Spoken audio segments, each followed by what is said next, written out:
Christian நேர்கள் அனைவரையும் ஆண்டவராக இயேசு கிறிஸ்துவின் நாமத்தில் வாழ்த்துகிறோம். தன் நாட்டு மக்களை குறித்து கவலைப்படாமல் முழுக்க தீவிரவாதத்தை வளர்த்தால் அந்த நாடு எப்படிப்பட்ட பிரச்சனைகளை சந்திக்கும் என்பதை ஈரான்ல நம்ம இப்போ கண்கூடாக பார்த்துட்டு வரோம். ஈரானுக்குள்ளாக மிகப்பெரிய அளவிலான குழப்பங்கள் போயிட்டு இருக்கு. குறிப்பாக மக்கள் வீதிகளில் வந்து தலைநகர் டெஹரான்ல தொடங்கி நாடு முழுவதுமாக மிகப்பெரிய அளவிலான போராட்டங்களில் ஈடுபட்டு கொண்டு வராங்க. குறிப்பாக என்ன சொல்றாங்கன்னா, இந்த ஆட்சி மாறணும், மீண்டும் மக்களாட்சி வரணும் அப்படின்னு சொல்றாங்க. குறிப்பாக இதுக்கு முன்பாக ஈரான்ல நடைபெற்ற மன்னர் ஆட்சி, அந்த மன்னர் ஆட்சி முடிவுக்கு வந்ததுனால அந்த மன்னர் குடும்பத்தை சார்ந்தவர்கள் அமெரிக்காவில் வாழ்றாங்க. அதுல உள்ள அந்த இளவரசர் அவர் ஈரான் மக்களுக்கு ஒரு சில காரியங்கள் சொல்லியிருக்கிறாரு. இதனாலேயும் பல்வேறு காரியங்கள் ஈரானுக்குள்ள நடைபெற்று வருது. இந்த போராட்டங்களை எல்லாம் பார்த்துட்டு அநேக பேர் இது இஸ்ரேலின் சதி, இஸ்ரேல் தான் இதை செய்து, அமெரிக்கா தான் இதை செய்து அப்படின்னு ஈரான்ல என்ன தப்பு நடந்திருக்கோ அதை குறித்து பார்க்காம பழைய தூக்கி என்ன ஒரு நாட்டுக்கு மேல போட்டுட்டு இருக்காங்க. ஈரான்ல இப்ப நடக்கக்கூடிய இந்த சம்பவங்கள் எதன் காரணமாக இதெல்லாம் நடக்குது, இதற்கு பின்னாடி இஸ்ரேல் இருக்கா, இதை பற்றிய ஒரு மிக முக்கியமான வீடியோவை தான் நம்ம பார்க்க இருக்கிறோம். அநேக தகவல்கள் இருக்கு. இன்னைக்கு மீடியாக்கள்ல அநேக விஷயம் காட்டுறாங்க. அதுல பெரும்பாலான காரியங்கள் மிகவும் பொய்யாக இருக்கிறது. ஆனால் நம்ம அங்க உள்ள விஷயங்களை போய் பார்க்கும்போது, அதை பற்றிய தகவல்களை தெரிந்து கொள்ளும் போது தான் பல உண்மைகள் நம்மளால பார்க்க முடியுது. ஸோ இந்த வீடியோவை கண்டிப்பாக பாருங்க. வாங்க வீடியோக்குள்ள போலாம்.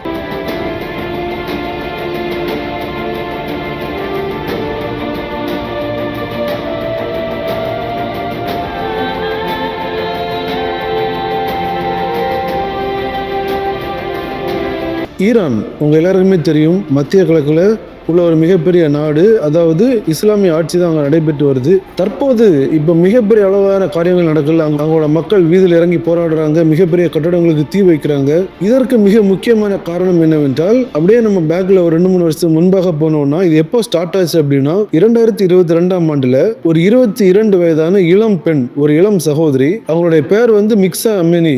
இந்த 22 வயதான இளம் சகோதரி அவங்க அந்த இஸ்லாமிய சட்டங்களுக்கு உட்படல, அதாவது ஹிஜாப், அந்த தலையில போடுகிற ஒரு துணி, அதை அவங்க போடல அப்படின்னு சொல்ற காரணத்தினால அவங்களோட காவல்துறையினர் அவங்களை கைது பண்றாங்க. கைது பண்ண ஒரு சில மணி நேரங்கள்லயே அந்த பெண்மணி சந்தேகத்துக்குரிய வகையில் இறந்து போறாங்க. ஸோ இவங்களுடைய இறப்பு ஈரான்ல மிகப்பெரிய அதிர்வலைகளை ஏற்படுத்திச்சு. அந்த டைம்ல அங்க அதிபராக இருந்தது யார் என்றால் இப்ராஹிம் ரைசி. உங்களுக்கு தெரிஞ்சிருக்கும், 2024ஆம் ஆண்டுல ஹெலிகாப்டர் விபத்தில் அவர் வந்து உயிரிழந்தார்.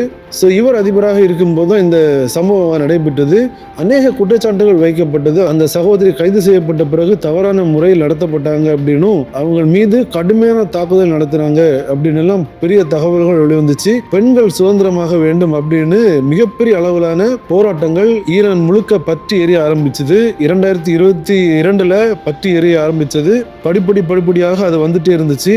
இந்த காலகட்டங்களில் மிகப்பெரிய அளவில் அது பற்றி எற ஆரம்பித்திருக்கிறது. குறிப்பாக 1979ஆம் ஆண்டு வரை முகமது ரிசா ஷா என்று சொல்லப்படுகிற ஒரு மன்னர் அந்த ஈரான் நாட்டை ஆண்டுட்டு வராரு. அவர் ஆண்ட காலத்தில் அங்கே பொருளாதாரங்கள் எல்லாம் மிகப்பெரிய அளவில் வளர்ச்சியில் இருந்ததாக தகவல்கள் எல்லாம் நம்மளால பார்க்க முடியுது. இப்படி இருக்கிற டைம்ல அங்கே வந்து இஸ்லாமிக் ரெவல்யூஷன் வருது. புரட்சின்னு சொல்லி நம்ம நிறைய நாடுகளில் பார்த்துருக்கிறோம்.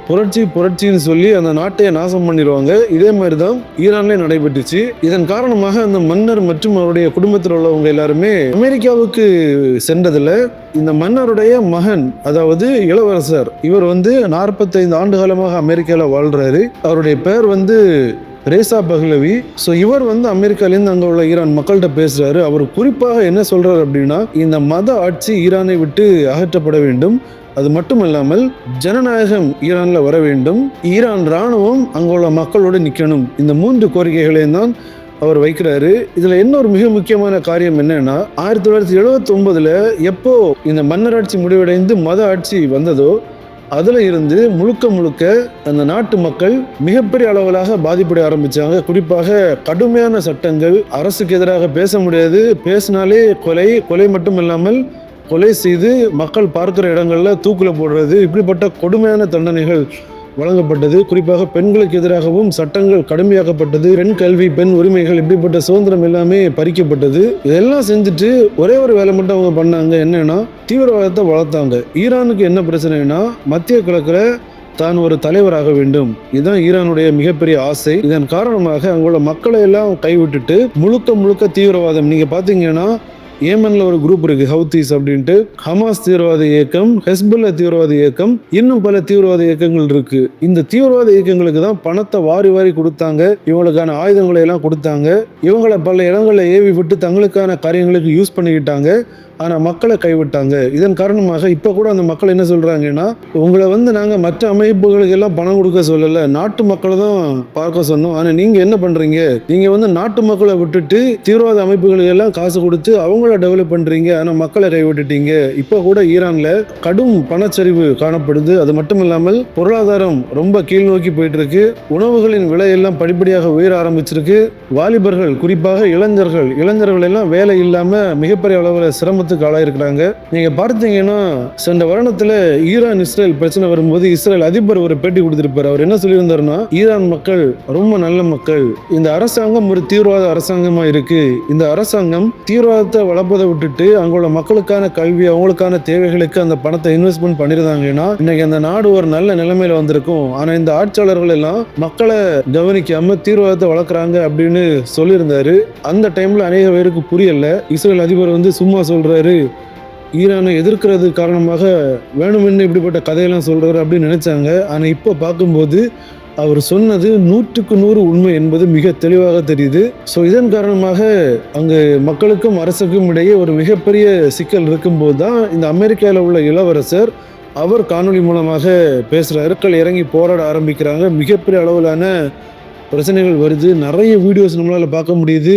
நிறைய பில்டிங்ஸ் எல்லாத்தையுமே தீ வச்சு மக்கள் எரிக்கிறாங்க.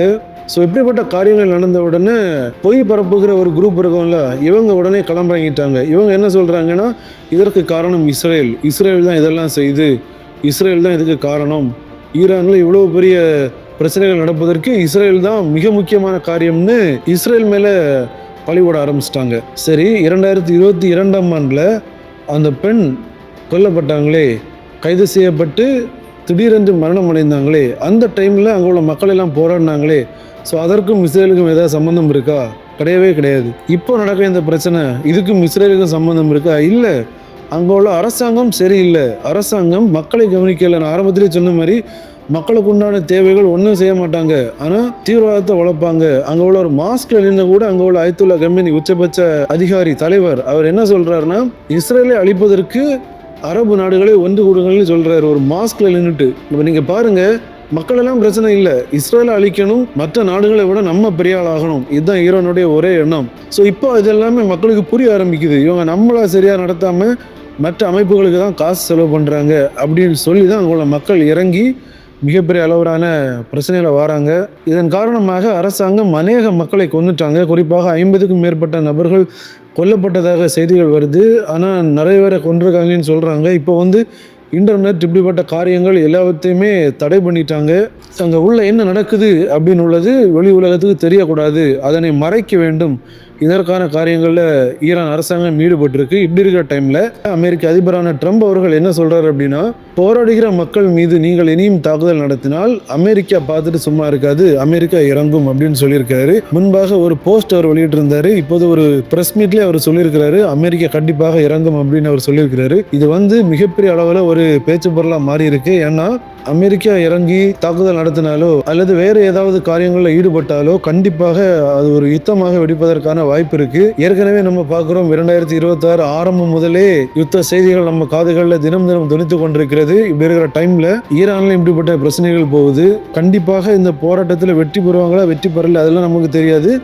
ஆனால் இந்த போராட்டத்தில் ஈடுபட்ட மக்களுக்கு என்ன நடக்கும்னு நமக்கு தெரியாது. ஏன்னா அங்கே அப்படிப்பட்ட ஆட்சி நடக்குது, அவங்க என்ன வேணுமோ பண்ணுவாங்க அந்த மக்களை. இப்படிப்பட்ட ஒரு சூழ்நிலையில ஈரானுடைய மக்கள் இருக்கிறாங்க. நம்ம இந்த காரியத்திற்காக ஜெபிக்கணும். ஈரான்ல தற்போது ஏற்பட்டிருக்கிற இப்படிப்பட்ட காரியங்கள் எல்லாம் முடிவுக்கு வரணும். அரசாங்கமும் மக்களை நல்லபடியாக நடத்த வேண்டும் என்ற உணர்வு அடையணும். இதற்காக நம்ம ஜெபிப்போம். அந்த மக்கள் எடுக்கிற கோரிக்கைகள், அவங்களுக்கு எதிராக இருக்கிற கடுமையான சட்டங்கள் இதெல்லாமே தளர்த்தப்படணும். ஸோ இவை எல்லாவற்றையும் கருத்தில் கொண்டு ஈரான் மக்களுக்காக நம்ம ஜெபம் செய்ய வேண்டியது அவசியமாக இருக்கிறது. ஸோ இவை எல்லாமே ஒன்றே தான் உணர்த்துகிறது, ஜனத்துக்கு விரோதமாக ஜனம், ராஜ்யத்துக்கு விரோதமாக ராஜ்யம். ராஜ்யத்துக்கு விரோதமாக ராஜ்யத்தை நம்ம பார்க்கிறோம். அநேக யுத்தங்களின் செய்திகளை கேள்விப்படுகிறோம். தற்போது ஜனத்துக்கு விரோதமாக ஜனம். இங்கே மட்டுமல்ல, நைஜீரியாவில் பார்த்தீங்கன்னா அங்கே உள்நாட்டுக்குள்ளே தான் கிறிஸ்தவர்களுக்கு மீது கடுமையான தாக்குதல் நடத்தப்படுது. ஜனத்துக்கு விரோதமாக ஜனம் அங்கேயும் நடக்குது. உலக அளவில் நம்ம பார்த்தோம்னா சிரியாலையும் நடக்குது, ஈராக்கில் நடக்குது. அங்குள்ள ட்ரூஸ் மக்கள், எசிடிஸ் மக்கள், இப்படிப்பட்ட மைனாரிட்டி மக்களை எல்லாம் தொந்து குவிக்கிறது, அங்கே உள்ள பெண்களை தவறாக நடத்துவது, இப்படிப்பட்ட காரியங்கள் எல்லாம் நிறைய விஷயம் பார்க்க முடியுது. ஸோ இது எல்லாவற்றையும் கருத்தில் கொண்டு நம்ம ஜெபிப்போம், நம்ம ஆயத்தப்படுவோம். இது எல்லாமே வருகைக்கான அடையாளங்கள். வேதம் நமக்கு மிக தெளிவாக சொல்லிவிட்டது இவையெல்லாம் சம்பவிக்கும் என்று. ஆனால் மக்களுக்காக ஜெபிக்க வேண்டியது நம்முடைய கடமையாக இருப்பதால் நம்ம ஜெபிப்போம். மீண்டும் இன்னொரு வீடியோ மூலம் உங்களை சந்திக்கிறேன். தேவன் தாமே உங்கள் அனைவரையும் ஆசீர்வதிப்பாராக. ஆமென்.